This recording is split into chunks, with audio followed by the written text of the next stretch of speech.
कर बैठ गया। उसने अपना फन झुका लिया, मानो कह रहा हो, बहन, तूने मेरी जान बचाई है। यह एहसान मैं जिंदगी भर नहीं भूलूंगा। रचना की आंखों से आंसू बह निकले। उसने मन ही मन कहा, आज से यह मेरा भाई है, मैं इसे कभी अकेला नहीं छोड़ूंगी। उसके बाद से दोनों साथ रहने लगे। जब रचना बकरियां चराने जाती तो सांप भी उसके साथ जाता।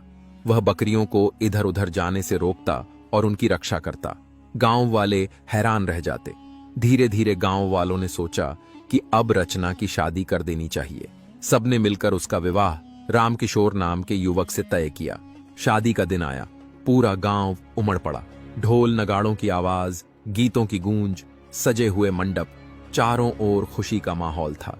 रचना दुल्हन बनी बैठी थी। उसके पास वही सांप भी था। उसका फन ऊपर नीचे हो रहा था, जैसे वह अपनी बहन को आशीर्वाद दे रहा हो। शादी संपन्न हुई। रचना की विदाई हुई। वह अपने पति रामकिशोर के घर पहुंची, मगर जैसे ही लोगों ने देखा कि वह अपने साथ सांप भी लाई है, सब हैरान रह गए। कोई हंसने लगा, कोई आश्चर्य से चुप रह गया। सब आपस में कहने लगे, अरे देखो, रामकिशोर की पत्नी अपने साथ सांप भी लेकर आई है। कुछ लोग आपस में कानाफूसी करने लगे। यह कैसी दुल्हन है जो अपने साथ सांप लाई है? कहीं यह कोई अनहोनी न कर दे? कई स्त्रियां फुसफुसाकर हंस रही थीं। रामकिशोर को कैसी अजीब पत्नी मिली है, अब यह घर कैसे चलेगा? लेकिन रचना को इन बातों की कोई परवाह नहीं थी।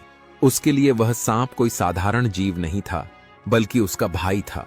जिस तरह उसने उसे कठिन समय में सहारा दिया था, उसी तरह अब वह उसे हर हाल में अपने पास रखना चाहती थी।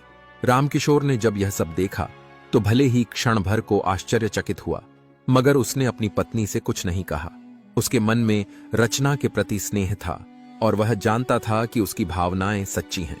लेकिन घर में सबका मन इतना बड़ा नहीं था। विशेषकर उसकी मां यानी रचना की सास बहुत घमंडी और कठोर स्वभाव की महिला थी।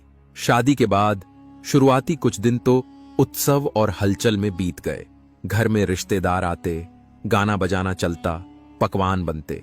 पर धीरे धीरे सब शांत हुआ और रचना का असली जीवन शुरू हुआ। रचना अपने कर्तव्यों को पूरी निष्ठा से निभाती। सुबह सुबह उठकर चूल्हा जलाती, भोजन बनाती, सास ससुर और पति का ध्यान रखती। मगर जब भी वह अपने पति रामकिशोर को खाना देने जाती, उसका भाई समान सांप उसके पीछे पीछे जाता। वह किसी को नुकसान नहीं पहुंचाता, बस चुपचाप रचना के पास बैठ जाता। गांव की औरतें जब यह देखतीं तो ताना कसतीं, देखो, यह वही बहू है जो अपने साथ सांप लाई है, खाना भी सांप के साथ परोसती है।